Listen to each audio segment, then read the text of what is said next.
Thank you everyone for joining us today for our webinar on windfalls.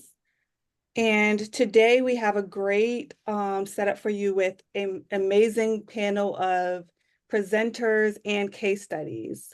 Our webinar today is sponsored by Amalgamated Investment Services. At Amalgamated Investment Services, they believe that investment strategies can be a powerful force in the push for environmental and social justice, and offer the financial services your organization needs to align your financial goals with your mission. Their services include strategic cash management, portfolio management, investment policy statement development, retirement plans, and more. They're proud to choose investments that promote sustainability and reduce the negative effects of business operations on the planet, like their 100% fossil fuel-free portfolio, and other investments that promote a more equitable society, reasonable governance, and a complete divested from the weapons industrial complex. So thank you again, Amalgamated Investment Services, for being the sponsor of our webinar today. And today we have all three of our moderators joining us for our webinar. We have Mark Hager, who will be coming on screen to answer your questions by sending them from the chat to our panelists that will be presenting today. So if you have questions that during the webinar you feel you want to be answered or something you'd like the panelists to elaborate more on, please put that in the chat. And then during our Q&A section, Mark will then feed those to our panelists. So please put any questions that you have in the chat. Wade Rogers, another one of our moderators, will be in the chat as well. He will be answering any questions as he can, but also please answer each other's questions as you see fit. I know you guys usually do that. Those who have attended our webinars in the past, you know that we have a very engaged audience, and feel free to answer each other's questions and post questions and information as you see fit. Dana Brito, another moderator of NFC, will be joining us in a different aspect today. She will be doing an interview of one of our panelists. So thank you to our moderators for being here with us today. And we have an amazing cast of presenters joining us today. We have John MacIntosh, who has been on NFC webinars before. John MacIntosh is Managing Partner of Sea Change Capital Partners. We have Elisha Smith Arrillaga, Vice President Research, Center for Effective Philanthropy. And then for our case studies, we have Stanley Richards, President and Chief Executive Officer of the Fortune Society. And we also have today, last but not least, is Cecilia Conrad, who is CEO of Lever for Change. And before we start, we just want to get a sense of who is in the room with us today. So we have a short 3-question poll that we're going to ask. On your screen, you will see a short question about if you have received a windfall. So just take a few seconds just to plug in your answers.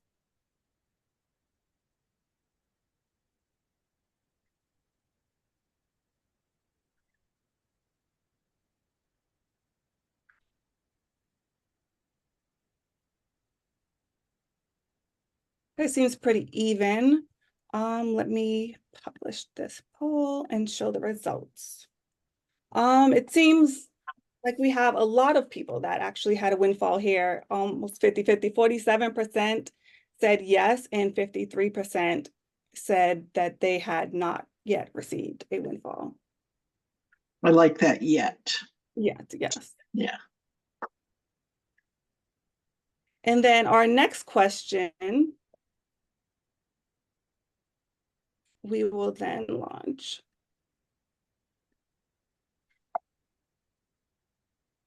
If you did receive a windfall, for those that did, how large was it?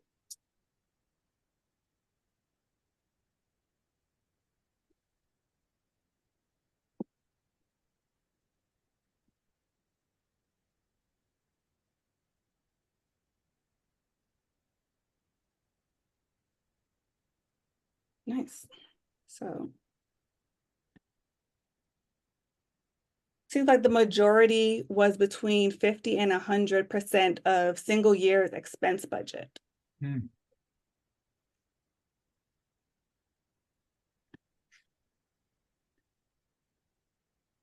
And then this is our last question.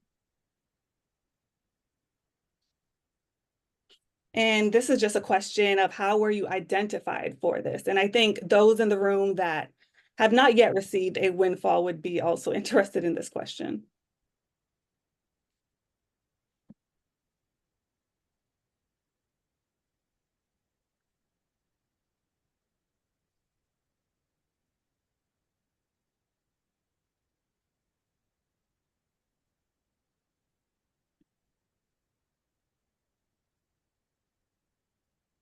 The majority, 49%, almost 50% said that they identified by the donor directly. Hmm. So I will now hand over to Ruth just to summarize some of those poll results. Thanks. We noticed when we were looking through the registrations for this particular webinar that thank goodness we asked you all if you had received a windfall gift, because we were amazed at the number of people in the registrations that had in fact received a so-called windfall grant. We, kind of by virtue of some of the research that's been done and the stories that have been told about how they've happened, how large they were, we made some guesses about how they might have divided up, and they divided up pretty close to it. But I would say they were probably looking at some trends also in that last section. Is there are more and more intermediaries, and Cecilia may be able to talk to this later on because she actually is a grant maker in these kinds of grants and has been that for over a decade, I'd say, right, Cecilia?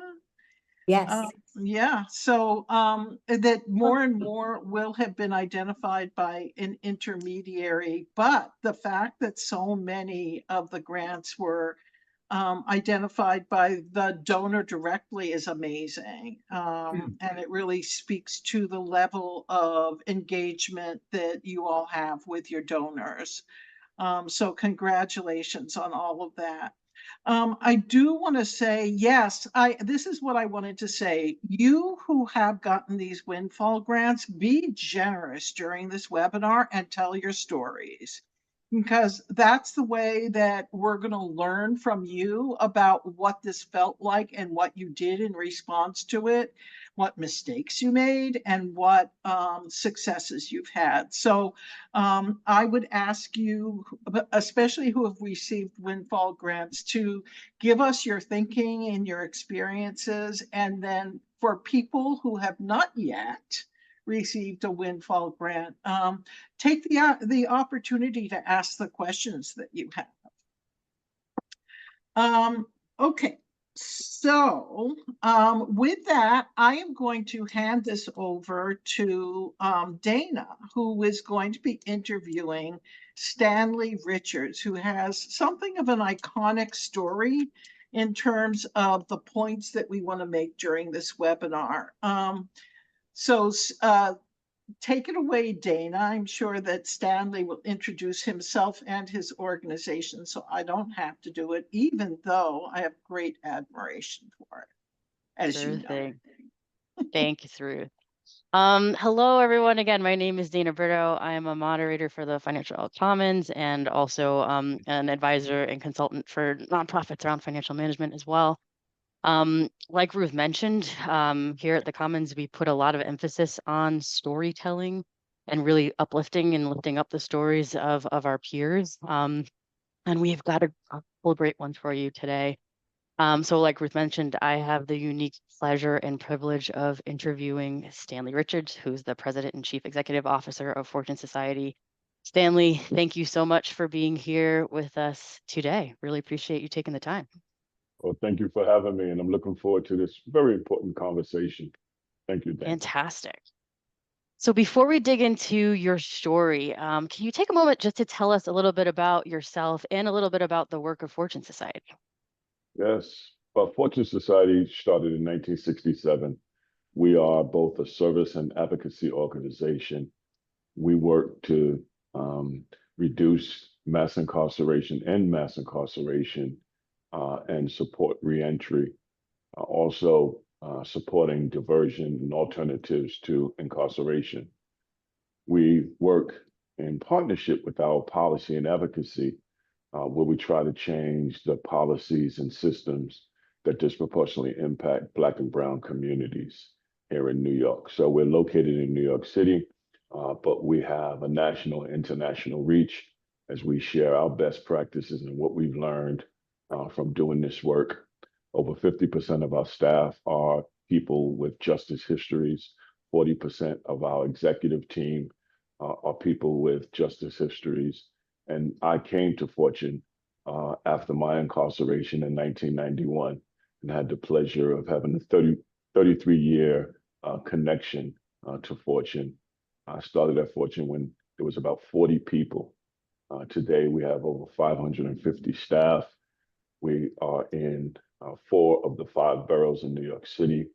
On any given night, we house about 800 people in our housing program. We serve 13,000 people through our services and have a range of services ranging from employment to drug treatment, mental health, counseling, family reunification, food and nutrition. We deal with the whole person and the whole person's family and the whole community. Fantastic. And roughly budget size, what are we talking about as it relates to Fortune Society? Today, our budget is $85 million, with about 90% of it government.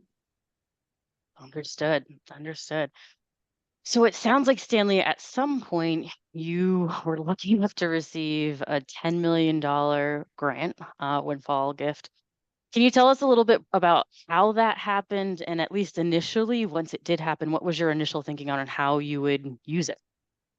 Yeah, for years in the New York City area, we have been advocating and talking to some of our foundation partners, encouraging foundations to give to organizations by way of general operating as opposed to giving to a particular activity. For years, nonprofits have really struggled as you engage with government partners and you have government funding where funding is delayed, sometimes multiple years. And it really stifles the organization's innovation and ability to grow and expand when opportunities present, because we're always cash strapped, trying to make it from payroll to payroll, trying to draw down government funds when contracts aren't executed and funds are not available. And so in 2022, we were contacted by an intermediary that we didn't know what they were looking for, but they came to us and said, there is an anonymous donor that would like to contribute. And they asked us a series of questions of our strategic plan, our budget size, our 3 top priorities. We submitted that and haven't heard anything for a couple of months. And then we heard from another intermediary that said, they disclosed who the donor was and said that MacKenzie Scott would like to donate $10 million, and it's in confidence. Wow. And after getting up off the floor, because we were we were totally pleased, shocked, a host of emotions receiving that. We started working with our board and sort of laid out a plan about how we would use it. And, we would use some for a revolving account to allow us to be nimble. We was expanding our housing as housing opportunities come about, pre-development loans where once we developed the project, we'd be able to replenish the funds, do some investments for long-term sustainability. But the reality we faced was that we were carrying $24 million in government receivables, and we had a $7 million line of credit.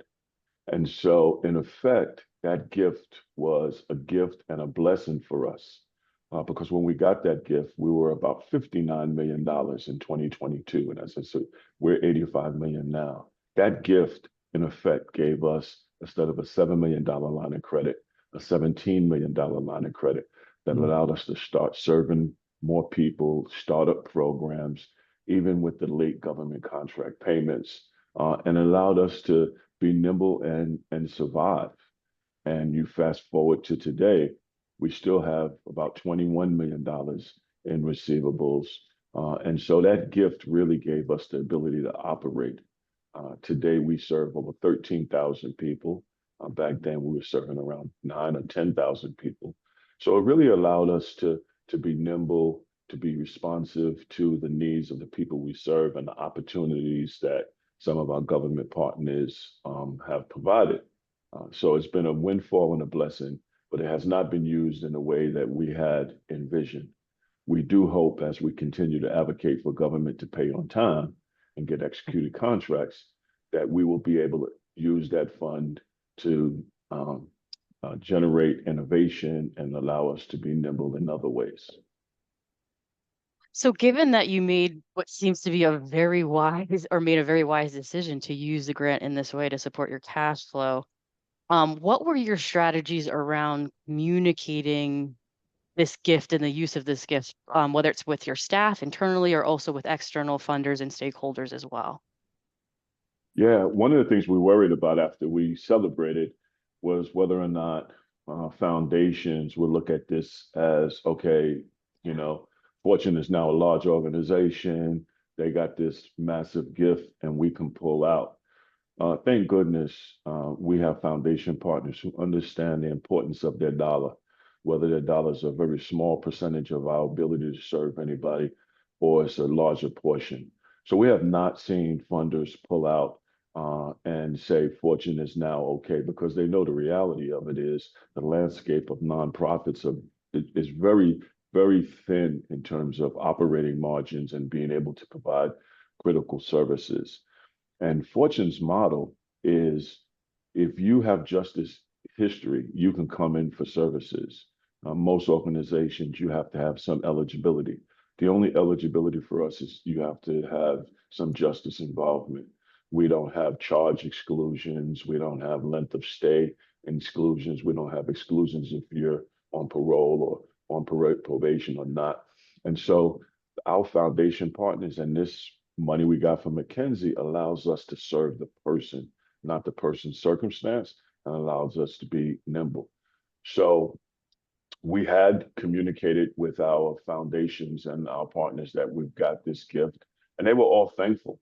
I think many foundations who work with nonprofits understand how fragile nonprofits are, and I think they was just thankful that someone with MacKenzie Scott's wealth and resources, that she was able to step in a big way to support Fortune and other nonprofits now who receive some of the gifts.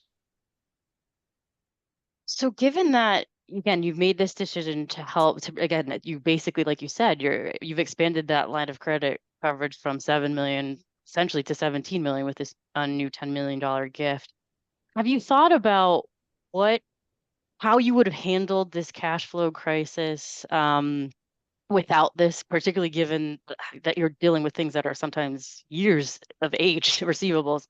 Have you thought about how you would have handled this situation, the cash flow situation, had it not been for this unexpected gift?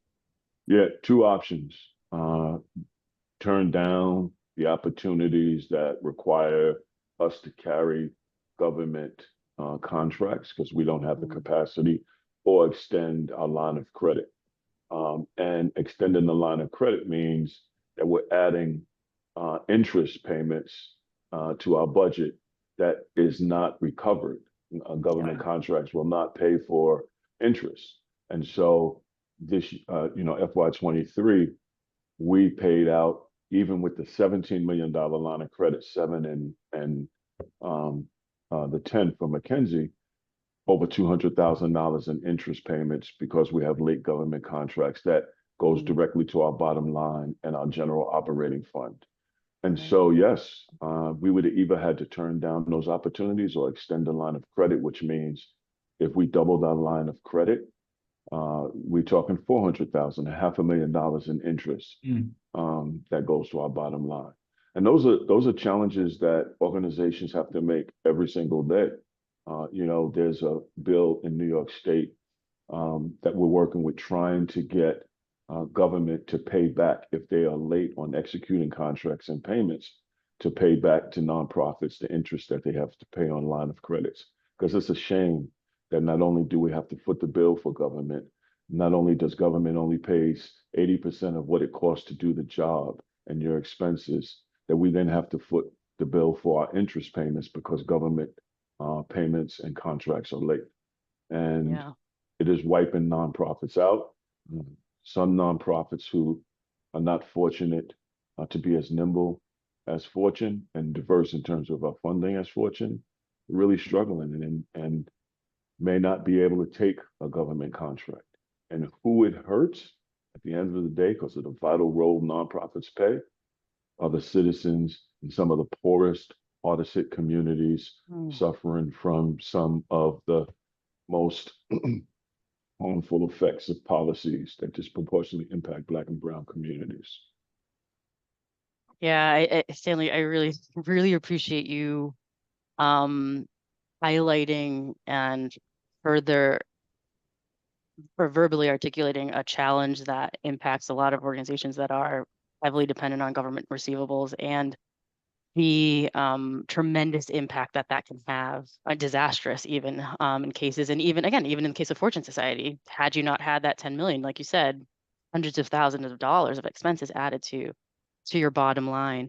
And so given, I think, this somewhat unfortunate situation, particularly as it relates to organizations that are really highly dependent on government funding, especially, and I think especially thinking of that, the context of that conversation with board members around, like, how could we use this money?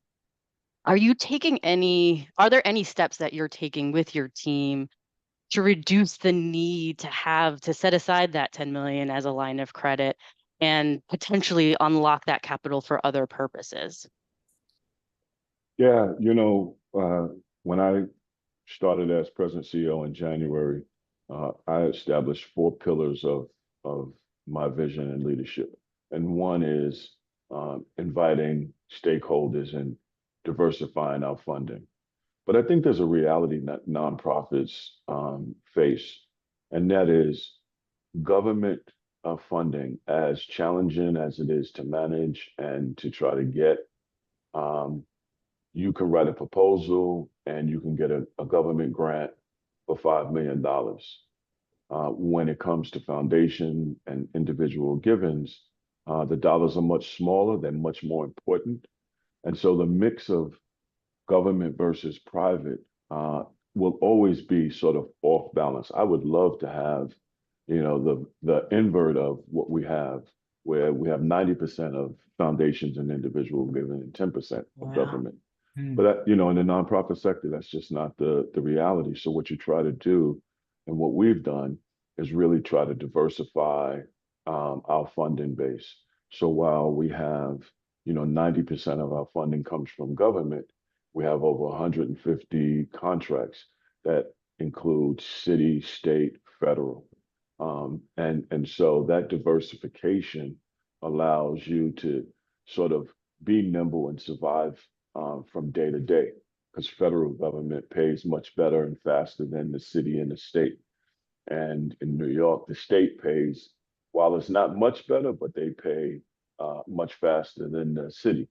And the city has been the problem in terms of receivables. So bringing more people into individual individual donors and foundations into our work is a strategy that we're doing. And the other part of that strategy is talking to foundations and encouraging them to give to general operating, as opposed to giving to a particular activity or something like that. And that would allow organizations, as I said, to unlock innovation and to manage in this, what we used to describe as a moment that is becoming the way of operating in nonprofit sector. Stanley, thank you so much for sharing your story and being willing to share your story. Thank you again for highlighting challenges that are chronic to the sector and that I think collectively need to be acknowledged and addressed. And thank you so much for the wonderful work that you're leading at Fortune Society. We wish you the very best and really appreciate you taking the time today. Thank you. And with that, I will hand it off to Ruth. Thanks. And people should think about any questions as we're going along, any questions you want to ask of the presenters as they're making their presentations, because you can ask clarifying questions at the end. As Mark says, we'll be having a session then where the presenters get to talk to each other and to you. What I'm going to do right now is talk a little bit about the term windfall, the idea of a windfall gift or grant, and just talk about the implications of the language a little bit, because windfall really, it kind of has the tone that you're kind of entering into a neutral situation, and almost by luck, an organization is experiencing an influx of cash. And in fact, this is not what we're seeing the gifts go into is not a situation in which everything is stable and okay, as Stanley just described. In a lot of cases with nonprofits, what we find is that the nonprofits are in very cash scarce positions. So while windfall is a piece of unexpected good fortune that kind of is gifted to you, really what we see these gifts as being is something that more in the area of reparations. And we say this for a reason. Not only are nonprofits generally pretty capital poor, but some of the communities that they're working with are historically capital poor. And that puts them in the position of actually not being able to fund all of their operations in a steady way. So, for instance, the uses of capital in organizations are many.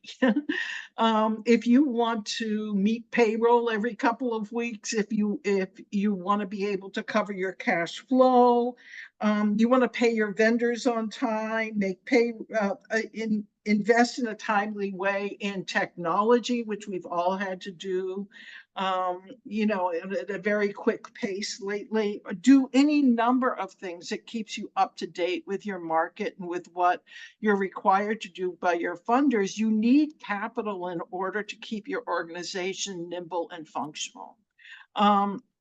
And the fact of the matter is that a lot of us function not just by government grants that don't pay full cost of services and pay extraordinarily late. In the case of New York, I'm still completely bowled over by the fact that they will sometimes be 2 or 3 years in arrears. But we also, most of us, have a situation in which we receive a certain amount of our money as restricted dollars. When you restrict dollars, you really restrict the ability of the organization to move in a rational way. You've got someone on the outside predetermining when you might need what kind of money. It doesn't really work like that inside of our organizations. Very often, we can't necessarily call down the amounts of money we need for what may be a fairly immediate problem in the timeline that we really need it. So capital, which exists, can we go to the next slide before we do this one? Okay. Capital exists in a lot of different kinds of forms in nonprofits. One is in working capital, so the cash for day-to-day needs, both anticipated and unanticipated. Reserves, when things occur that we don't expect to occur, or We have a funder that backs off unexpectedly. We were hoping that they would be in a year. They've decided to pull out, so as have most of their colleagues. Those kinds of things are the things that we end up needing reserves for. Taking care of our facilities, our kind of technology additions, any of that is also a good use of capital. And then capital in terms of change capital. When we want to do something differently, the need for us to be able to innovate and to expend some money on that in real time is also a very good use of capital. There are other uses of capital, but any organization that does not have this kind of money around is going to necessarily lose time and energy. And it's going to falter when it needs to move forward quickly and knowledgeably. So I think what we need to understand is that, in fact, most restricted grants are restricted to program costs that are anticipated. Very few of them will pay for things like reserves and working capital and those kinds of things. And we have to make sure those things get funded ourselves. And if, in fact, we're functioning with too much restricted money and less money that is unrestricted, we're going to end up in the soup in terms of being really capital poor. So a lot of this is not there is a narrative that goes along with this that really reminds me a lot about the narrative about poor people in general, which is just, you can't give them too much unrestricted money. They wouldn't know what to do with it. They don't have the sense they were born with. They, would immediately go to instant gratification and not be able to handle themselves. Well, that is not actually the case, not for nonprofits and not for poor people, as we know from watching the results of the strategies around giving poor people money rather than services, that in fact people, when they're faced with money that they can use in fairly unrestricted ways, will invest in the things that in the future will bring them back long-term results. So I want to go back to the last slide. Dana? Okay. Okay. You will be sent a bunch of information and after this webinar that basically includes research and a bunch of articles. These points were made by Clara Miller about 20 years ago. And she again made the point that there's far too much restriction of money in nonprofits and that hobbles them to some extent. That has a real impact on mission and program and organizational capacities. And it really varies from organization to organization in terms of what the capital structure is really required to do. Very few of us would ever be faced with $25 million in receivables or $20 million in receivables. The Fortune Society is, because they're located in New York, because they're a fairly large organization. And so others of us might have other kinds of capital need. If we're performing arts organizations, we may need to put up money to front for shows and those kinds of things. We have to know our own capital structures and what our needs are. And fourth, in nonprofits, capital structures are well known to be extremely difficult to keep up. And this creates, as she says, super illiquidity, a term that I love because I felt it many times running nonprofits, and financial inflexibility. So that said, what I want to say that the reason why I've gone into this is because when you get a lot of unrestricted money into a situation which has been starved for years for these kinds of capital costs, many people's urges will be, let's fill in those, those voids, because they're sucking the life out of us. But there is, I think, a certain sense that, oh my God, we got $10 million, we better show impact immediately. So the trick is, I think, for these kinds of organizations is to figure out what legitimately do they need to spend money on to make their organizations impactful over the long term. That is a different proposition than trying to show impact over a 2-year period where you may have an extra even $2, $3, $4 million at play. And so we're going to talk as we go forward, not only about, Cecilia and Elisha are going to talk about what people do with this kind of money. But then we're going to talk about, kind of like, what is the research indicating that people should be thinking about? And that's where we're going to start with Cecilia, I think. So hi, Cecilia. Hi. Cecilia is someone that I've been talking to on and off for a while.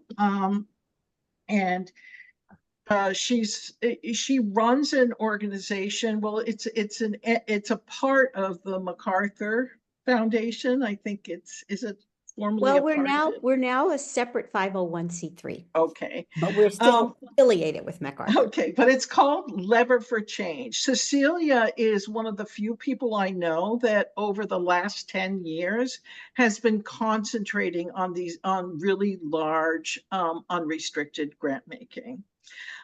So I'm going to hand it over to her and ask her some very simple questions about what your experience has been, Cecilia, in making these kinds of grants. What is it about, first of all, what is it? Can you describe Lever for Change? And then also describe what is it about this kind of grant making that attracted you? Yes. So Lever for Change, we're now 6 years old. I think earlier I said a decade, but we were founded to help support approaches to solutions to problems, to work with donors, to help them really focus on solutions. And we do that by helping donors design and manage open call challenges. The very first, the motivation for this was MacArthur's famous $100 million grant.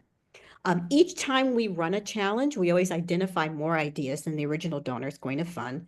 And so we have taken the top applicants from each one of those challenges, and they become part of a community we've created, the Bold Solutions Network, and then we promote those with other funders. When we started, our focus was on scaling solutions, and we existed in part to get to the why, because if you look at foundation giving, I think the average gift, the last number I saw was $50,000 over 18 months.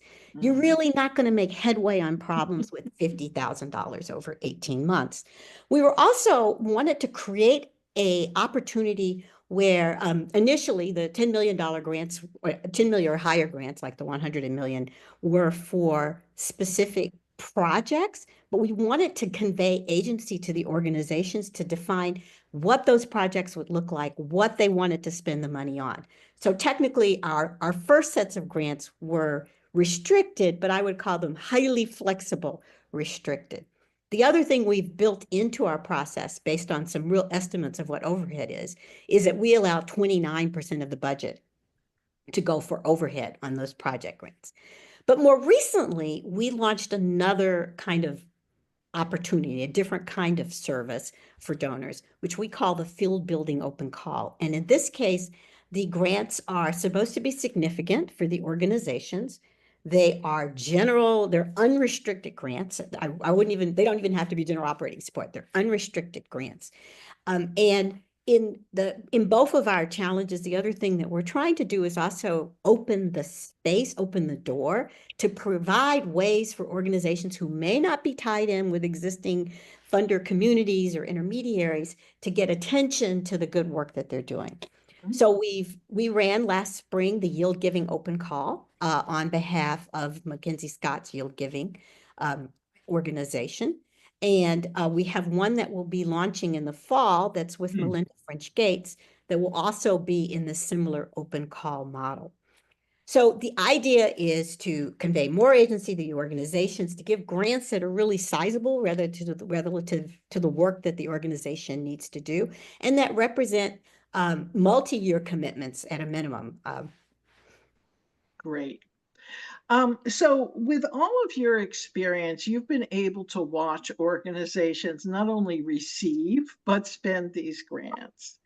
Can you talk a little bit about the issues that you've watched them work through, about how to announce, spend, and deal with the results of this kind of grant making?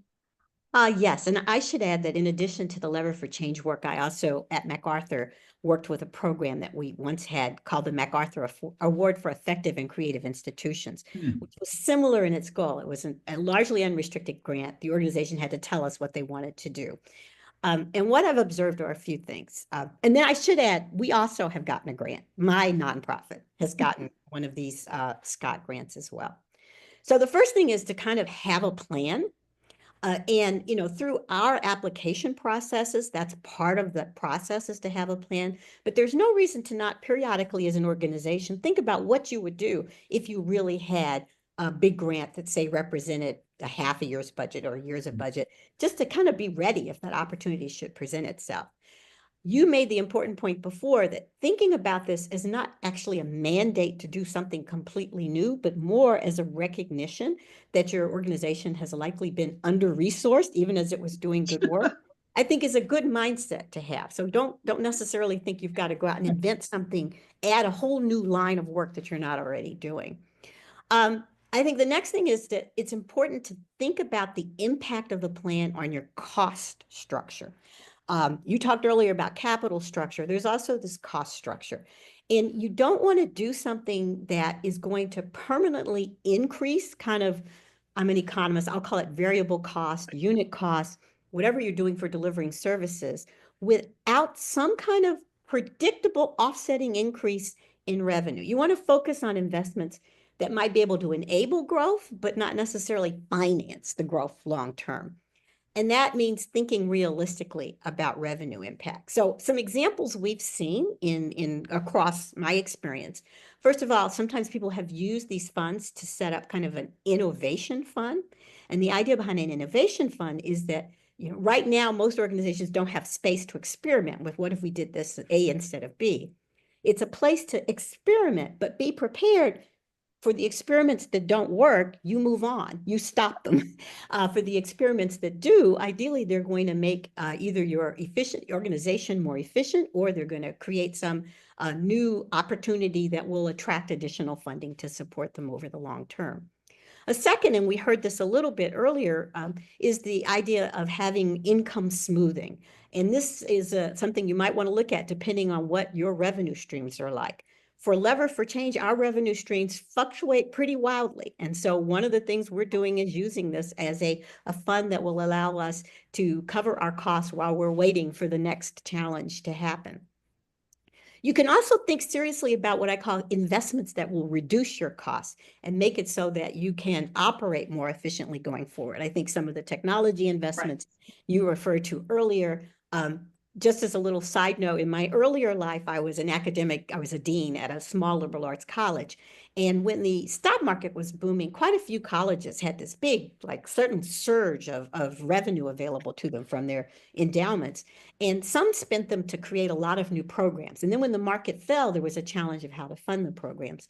Other schools spent the money on essentially addressing their capital stock and bringing it kind of, you know, putting in all of the improvements that would make it easier to maintain buildings going forward. And they were in a much better place. So look at those kinds of investments that can really situate you.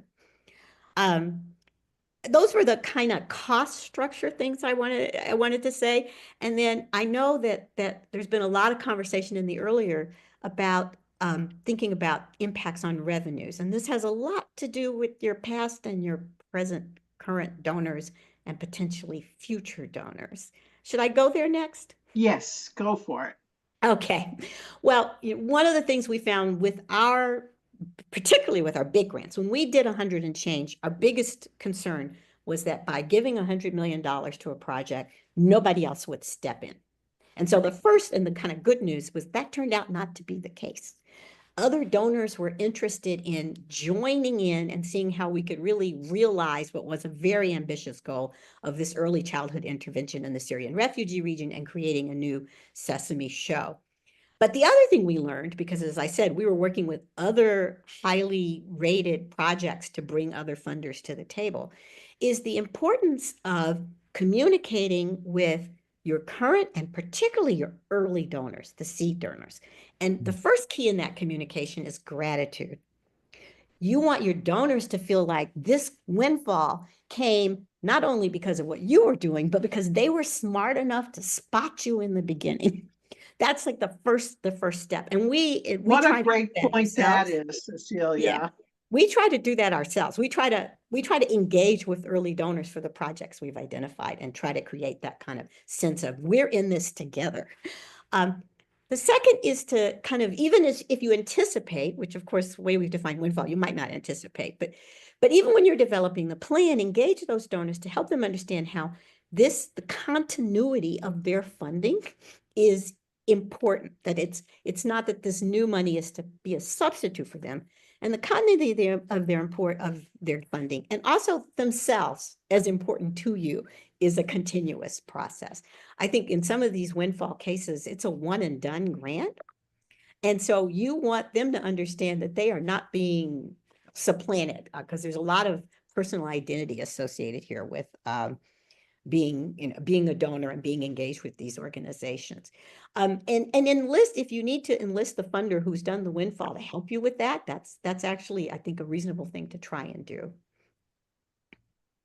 All right. Now, just in the interest of time, because I have a million more questions for you, Cecilia, I wish we had much more time to do this in. I'm going to move on, but I want to just note that when we go to a panel in a little bit, I just want to talk a little bit about the idea of doing multi-year planning as a matter of course, because I think as you and I talk, that seemed to be an important preparatory point for you. Yeah. I think it's important. It's also, it's just fun. And it's also, it helps your team feel like, yes, there is a future. That's right. Yeah, we can experience the other part of it later. Okay, so John MacIntosh, my old friend, from Sea Change Capital Partners, he is going to do a combination of things. Talk a little bit about, well, I asked him to talk about capital structure. He says he's going to talk about it with different words, and that's fine. And also he's going to give us a few kind of tales, cautionary tales that exhibit kind of how we do need to think about spending this kind of money, because it can be gone in an instant. It's really remarkable how fast this money can disappear if you don't use it right. So with that, John, my friend. Thank you so much. Thank you all for being here, and thank you, I should say, in full disclosure, I'm privileged to have Stanley on my board. So if I seem better behaved than normal, that's the explanation. So I used to work in conventional finance, and before joining the nonprofit sector 17 years ago, and it's sort of counterintuitive, but I think more people who run nonprofits dream about money than my colleagues dreamed about money in finance. I mean, I think a lot of dreams are, if only we had the money to pay our people better, if only we had the money to fix the roof or to start this program or to save for a rainy day. And the fact is that for most people running nonprofits, that will forever remain a dream. We know how hard it is to raise money over and above what you need to keep the lights on. We know how hard it is to build a surplus. You don't need to analyze 990s, though I do it all the time, to know that 30% of nonprofits have less than a month of cash and very few have a lot. And so in most cases, it's a theoretical exercise, but then you get a windfall, and you have to remember what happened to Midas when his dream came true, and he said he wanted everything he touched to turn to gold, and then it turned out that that was a bad thing. And so we've been approached by a couple of groups who got windfalls to help them think through it. And in different words than have been used before, this is sort of what we figured out with them. And I want to be clear, this is what how they decided to think about it. We weren't telling them this is how they should think about it. And it is capital structure. I think people have found it helpful to divide the money into 4 buckets or 4 flavors or 4 aspects of your capital structure. Immediate spend. It's great we got this windfall, but there's just something we need to do right now because we need to catch up. The roof is falling. We owe the bank some money, whatever. Ongoing operations. What portion of the windfall are we going to bake into our operating budget for some period of years? Emergency reserves, as Stanley said. What portion of the windfall are we going to keep for a rainy day? And then finally, what, if any, of our windfall are we going to, in effect, treat as an endowment? Are we going to hold, ideally, perpetually or for a very long time to support the organization? So I think those, for us and the few groups we've worked with, those 4 buckets, I think, make some sense. And I don't think there's any single answer. I think you have to do the hard work of thinking about your organization, its program, what it needs. And I think if you think through that, you might be anywhere from, let's run with the big dogs. Let's just do it. Let's spend it because, I don't know, we're working on, not to politicize this discussion, making sure that elections are fair. And maybe we should spend all that money now because if we wait a year, it's going to be too late. Sorry, just saying. Or maybe you're working on a longer term problem. So I think there's no answer that's right for everybody, but you do need to think about those buckets and those questions. Now, make no mistake, I think getting a windfall is awesome, and I think we'll hear that most people use it wisely. But Sea Change has a red phone where people in trouble call, and we've seen some people who've got themselves into trouble with windfalls, and it's hard to understand quite why that happens, but I have like 3 quick thoughts. There's a lot of evidence that deciding what to do can be hard. It can create an emotional toll. And I think you do see groups where perhaps the board or members of the board or staff or members of the staff have legitimate differences of opinion on how to use the money. And I think the easy answer in that is to make a non-decision.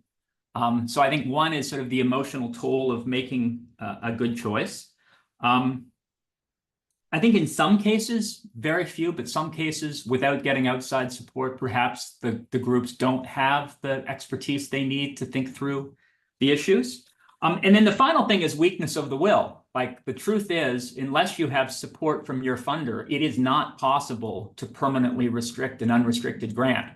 And we've seen groups come up with a deliberate plan for how they're going to use the money, and then 18 months later, change the plan. Because the truth is, in most states, the board can't legally restrict the options of the future board. And so there can be a weakness of the will issue. So I think that emotional issue, internal capacity, and weakness of the will, are worth thinking about. One other thing, Sea Change actually got a windfall, although I didn't realize it till Ruth asked me to participate in this conversation. We raised a whole bunch of money when we got started in 2007 that we never would have been able to raise after the 2008 financial crisis. And at least with the benefit of hindsight, I think we made some reasonably good choices. We said, let's spend it to grow because we just started out. We didn't have a funding base. We didn't have any demonstrated impact. But let's make sure that we get our house in financial order before all that money is gone. We still, as Stanley knows, are fortunate to have about 18 months of reserves, which I think is right for what we do. But make no mistake, 17 years later, if you carbon dated that money, it's the money we got 17 years ago. So a little bit like Stanley, much of what I hope we've been able to do that's had impact over the last 17 years is 100% because of windfall money that we got in what increasingly seems like a different era, and that we kept in the bank. And even now we know that if we spent that money, we'd never get it back. And so I only tell that, I mean, unless MacKenzie Scott calls, but whatever.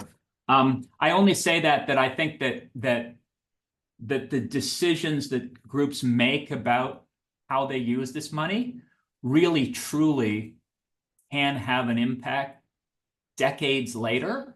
And that doesn't suggest put it all under the bed, but it suggests that this is a moment where you and your boards should give it your very, very best thinking, because it's a moment that may never come again and may be able to support you and your impact, like literally for decades, at least it has here at Sea Change.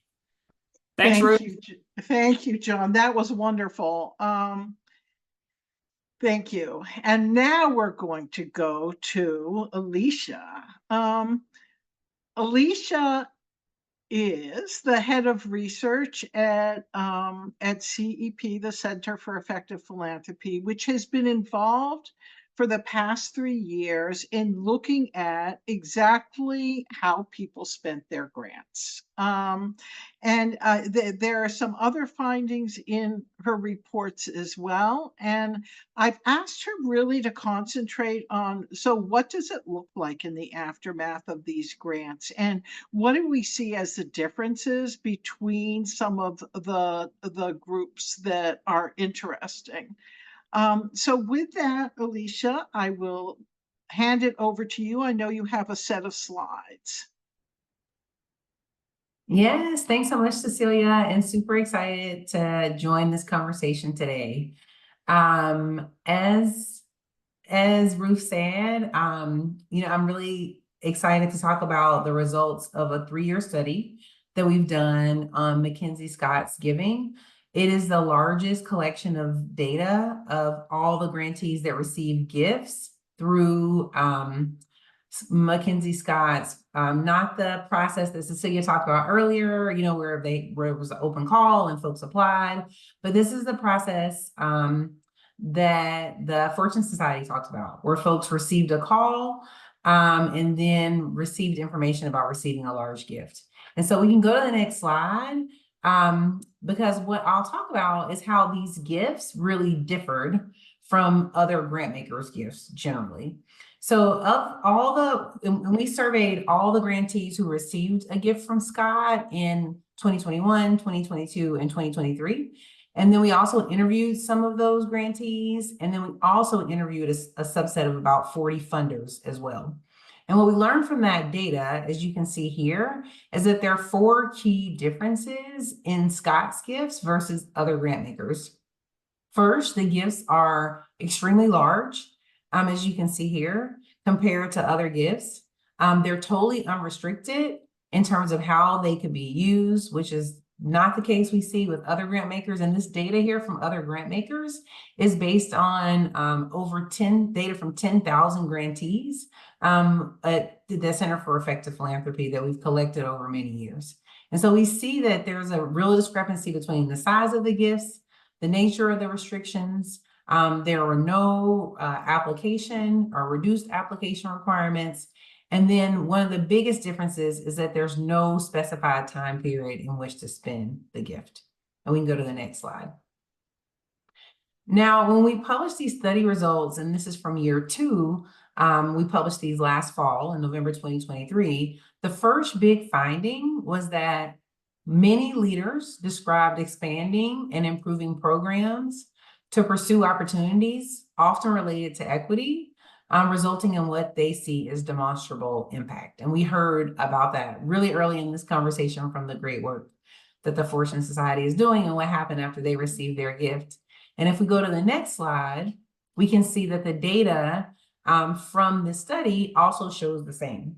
So here we see that not only were nonprofits doing so much great programmatic work, but they were often doing it in service of equity. Over 90% of folks that we surveyed said that they used some of the funds to advance equity. And as you see here, 66% said that that was explicitly focused on racial equity. We can go to the next slide. Now, when we looked at finding, and we looked at the data more, what we learned in terms of finding number 2 is that nonprofit leaders described using Scott's grants to strengthen their organization's capacity and staff climate, which then translated into better support for the communities that their organization served. So we can go to the next slide. So almost every interviewee that we talked to in the study discussed the impact of Scott's grant on their staff. The decisions that nonprofits made regarding how to use the funds are resulting in what leaders describe as changes in their culture and the daily experiences of their staff. So specifically, when we talk about climate and culture, some of the things that were mentioned in interviews were improved staff morale, increased creativity, increased focus on equity internally. One leader noted, it gave us the opportunity to dream.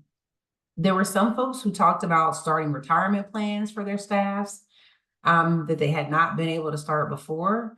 And many talked about doing benchmarks to determine how to shift the salaries of employees to have more pay equity among staff as well. We can go to the next slide. So, key finding 3. Now we see here that the reactions from funders were more mixed. So although they generally expressed positive opinions about Scott's giving, many funders also expressed concerns about the ability of nonprofits to handle large unrestricted gifts. And we heard Ruth allude to some of this earlier, and we can go to the next slide. So here we see that the majority of funders that we interviewed reported that their thinking had been influenced by Scott. And we can go to the next slide. However, although funders were positively influenced by Scott and her approach, more than 3/4 of interviewed funders voiced concerns about nonprofits' ability to handle these types of grants. There was one funder, for instance, who noted, when nonprofits get additional funding like this, it requires that they scale up internal operations and infrastructure in ways that some CEOs or executive directors and boards just weren't built to handle. And we can go to the next slide. That quote is really illustrative of what some of the main concerns were that we were hearing from funders. They shared that some of the characteristics that they were most concerned about, such as being a nonprofit that's smaller or newer or having a newer leader, that those kinds of organizations would be less well positioned to handle large unrestricted gifts. And we can go to the next slide.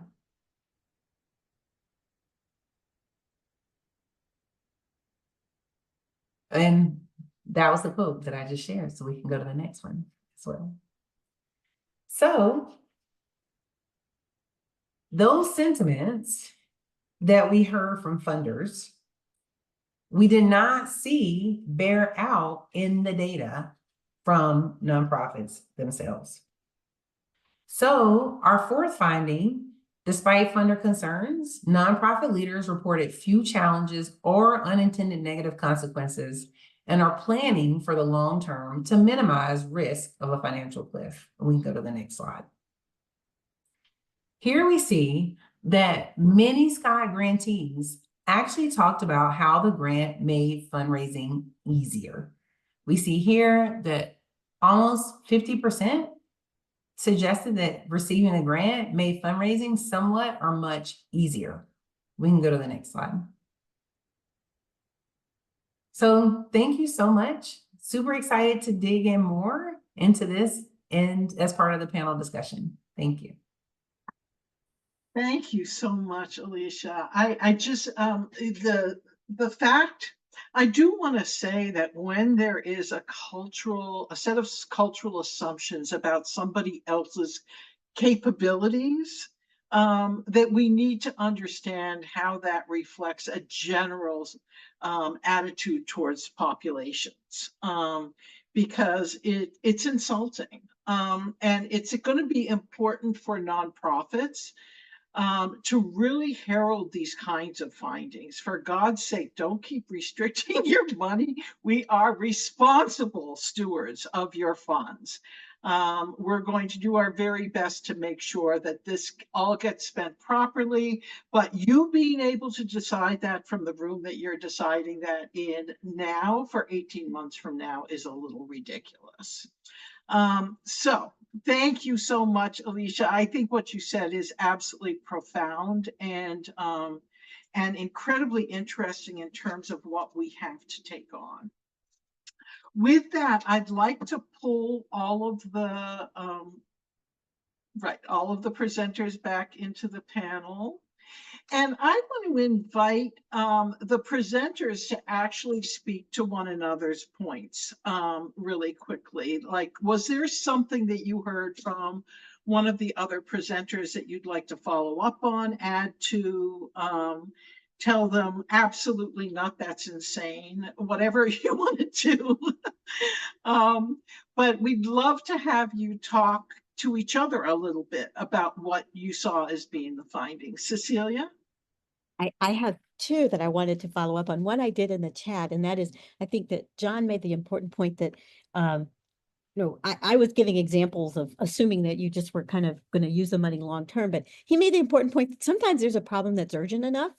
And I wonder if you wanted to say more, John, about what the parameters around that might be. And then Elisha, in terms of the donors and their attitudes, and you see there's a lot of chatter about that in the chat. I have frequently found that donors have this, that organizations can't absorb this much. They can't absorb this much, which is kind of coded language for me. And the question for me that I pose back to them is, you should be looking at the size of the problem, because there's all sorts of ways to provide the whatever supports the organization needs in order to handle the funds. But if the size of the problem merits it, that's what you should be looking at. But those were just two that came to mind. I mean, I guess Cecilia, that was for me. Yeah, I feel like some of the findings there were very troubling about funder perceptions. I mean, to say, look, of course, most people who've got a windfall have never had it before. Like, this is not something you're used to. And so like think it through.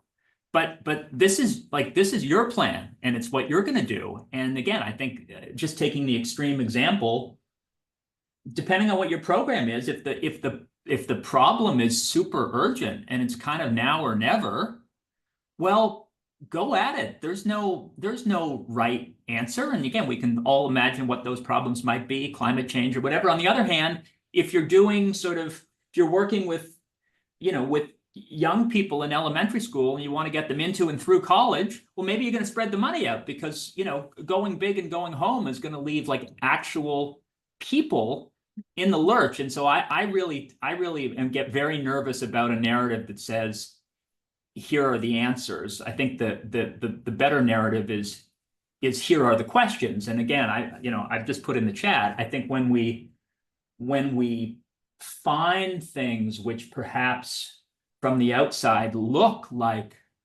a windfall, ended up damaging the organization, not to say, aha, you see, MacKenzie Scott's not so generous after all, but to say, look, this is a cautionary tale. So think harder, but not extend it into anything about, what other people should be doing, except, thinking hard about kind of where they are. And I also think we need to be, there's that wonderful Rousseau line, and then I'll be quiet. Definitions would be wonderful things if we didn't use words to make them. And I think mission statements are like that too, right? But sometimes, like, legitimately, leaders and boards have,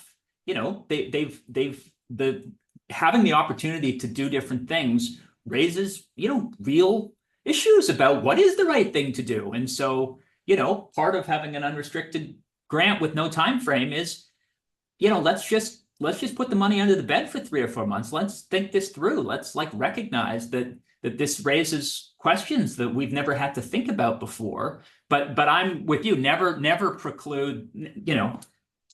Never suggest that if someone in a group did their best thinking and decided that something was the right thing to do, that we should ever second guess them, even if it turned out that it didn't work out. Like sometimes nothing ventured, nothing gained.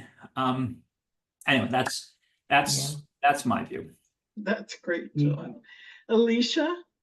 Yeah, I just would 1000% agree with everything that John was just saying. I think because MacKenzie Scott's gifts were so large, sometimes there's we're all drawn to anecdotes, right? They're lovely stories and they help us understand the world. And it's a sample size of 1.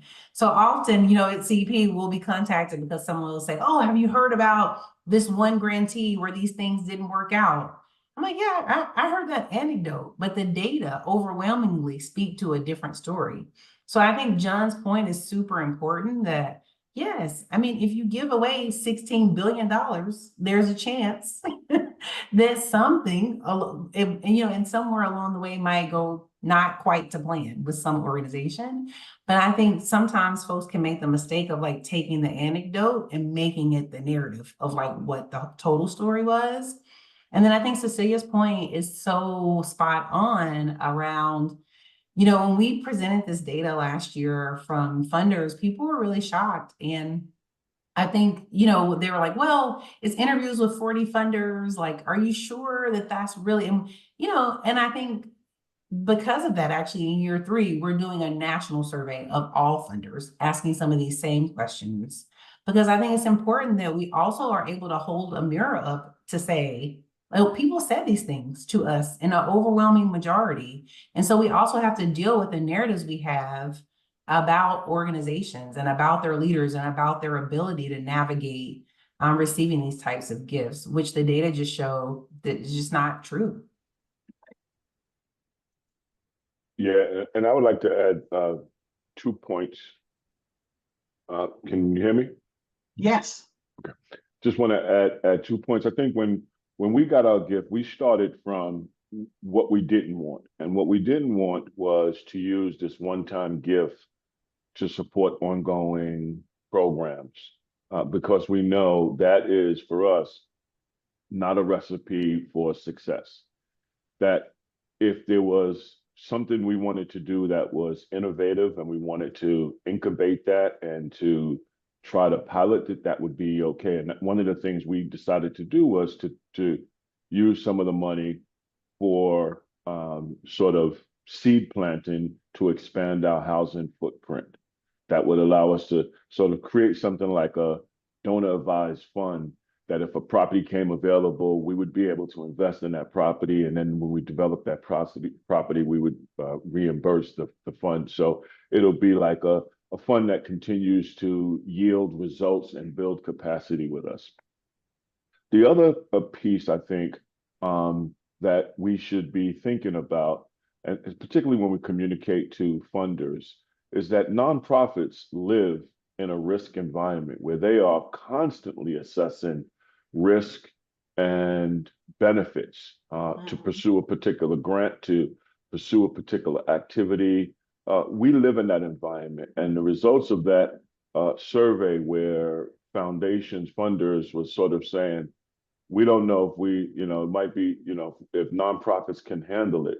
Nonprofits handle this and live in this environment every single day. So whether you have a large gift or you just operating from day to day trying to deliver the critical service that you deliver, you're in a risk environment where you're constantly making decisions about what to pursue and what not to pursue. and where to cut, where to grow. Those are decisions that a leader lives with every day. And I think forums like this, where we can have this conversation, really gives the foundation for us to continue to have a conversation with foundations about nonprofits are live with that kind of risk assessment.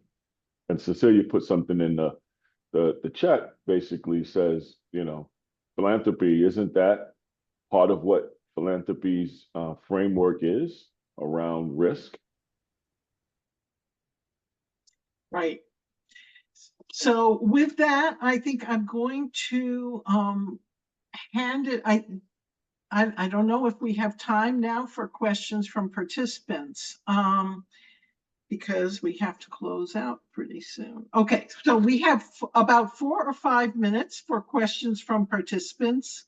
Mark Hager is going to join us. He's been keeping an eye on the chat, and he will be and also you very generously sent us in a lot of questions ahead of time. I want to say one thing before that was that whenever people do start talking about capital, they tend to talk about two things: reserves and endowments. And that's a very limited view of the way that nonprofits can use capital effectively. So try not to get stuck in those two buckets. And with that, Mark, I'm going to hand it over to you. And then I think in about 5 minutes, you have to hand it over to Amanda. Hey, thanks, Ruth, and hi, everybody. I've been in the chat, but before that, I was privy to all the questions that registrants sent in ahead of time. And I posted in the chat a link to our forums where I've summarized my sense of the kinds of questions that people were putting ahead of time. We don't have time now to go through all of those things. We do have those forums that we can always return to and handle these questions offline. But you'll see there that I kind of broke things up into 4 different buckets. And I thought we might have a chance to get down all of these roads. How do nonprofits get access to this kind of money? What kinds of accounting questions arise? How do we plan and allocate for these kinds of resources? And we need to worry about navigating the crowding out of resources from other donors. These things came up through the discussion, and we heard various perspectives on all these kinds of questions. And I think we could dig down on all of them. I think we only have time for panning the camera out rather than in, and letting me conclude with one big question. About 120 people left in the room, gang, some of whom got windfall gifts and some who did not. But some who come in saying, how do I get lucky? There's a term that we sort of avoided all day today that came up a little bit more in the discussion questions, and that is the lottery. A windfall gift is like winning the lottery. The question is, and I'd like a perspective from all of you. Stanley, you spoke to this a little bit. To what extent is chance and luck involved here in having a gift falling into your lap versus it being the result of hard luck? How much of this is random and how much of this is luck? Stanley, let's start with you, because I know you positioned yourself. Yeah, of course, it's, a little bit of luck. It's random. But I think nonprofits in doing our work and in having conversations with foundations, I believe that part of the ongoing conversations we've been having here in New York, John has been part of these conversations with other foundations about the need for nonprofits to have that unrestricted capital is critically important to the survival of nonprofits. In New York City, we've seen 2 major big nonprofits go under. And it shook the nonprofit sector because we're talking about organizations 108 years old. Another one, I don't know how old it was, but it was a large nonprofit organization. So this conversation has been going on, and I believe that as a result of the conversation, as a result of the landscape of nonprofits and how nonprofits have to manage in today's environment, has generated conversation throughout the country where people who have the ability to give are given in a very thoughtful and strategic way. And I think Cecilia, what her organization is doing is, again, elevating and educating funders about making big investments in the right ways that spurns innovation and sustainability. Elisha, can you chime in on this question a little bit? You've been studying MacKenzie Scott grants and recipients. To what extent is it people just getting lucky, and to what extent is it that people are earning these gifts? Man, I would say, you know, receiving one of these gifts is the intersection of being prepared and timing. And I don't really know that there's much luck about it. I mean, you know, these are organizations doing a lot of tough work. And for most of the organizations that we surveyed, they were asked for either a strategic plan, or they want to look at their website, or you know, their annual report. They had to have some sort of materials that already existed that showed the outcomes of the work they were doing. And so, you know, I think, what is the saying? Something is when preparation meets, I forget the saying, but like those two things coming together. So I would say, I don't know that there's much luck there. There's like a lot of preparation that organizations have been doing, and they were ready. And then someone saw that hard work, and they were recognized for it. Cecilia, I'd love you to have the last word on this question. Sorry, John, I'm sure you got some perspectives on this, but No. I would second what Elisha said. And, you know, we're trying to create a mechanism that at least eliminates the part that might be ad hoc, because you just didn't happen to be seen before. I've run into some of the yield-giving recipients in places where there's not a lot of philanthropy, and that's an example of the kinds of places we were trying to reach. But it's true, you need to be prepared. It's not luck. I've got dozens of questions in front of me that we don't get to, but they're all posted over in the forums. I invite you all. Let John go, Mark. All right, John. I mean, He look, looks like he would having die not if you didn't received let a him. grant, I think we need to insert a word, which is that it's not just luck. I mean, I think that the world, the only good thing about living in such a bad world is that there's tons to do. And even MacKenzie Scott, with her generosity, has to make, and through her various people, has to make some decisions about what to do and not to do. And so I think we can both say that the whatever it is, 0.01 or 0.1% of the not-for-profits in this country who've received MacKenzie Scott grants weren't lucky, or weren't just lucky, but also not sort of, I think, make the point that I don't think anybody's making, which is somehow the 99.9% that haven't are somehow kind of flawed. Am I sad when we don't get grants? Sure. Do I feel any more flawed than I was the day before they were announced? Like, not at all. And I think I mean, I'm sort of kidding, but I think that we need to take that view, or we're just perpetuating the sort of funder power, which is like, I define what's good, and like, sorry, you're good, you're not good. And that's not the message you want to say. So I would say it's not just luck, but there's an element of things beyond nonprofits' control that doesn't reflect on the work they're doing or not doing. Right, thank you. But maybe I'm just bitter. Our thanks to the participants, then we'll hand over to Amanda. Yeah.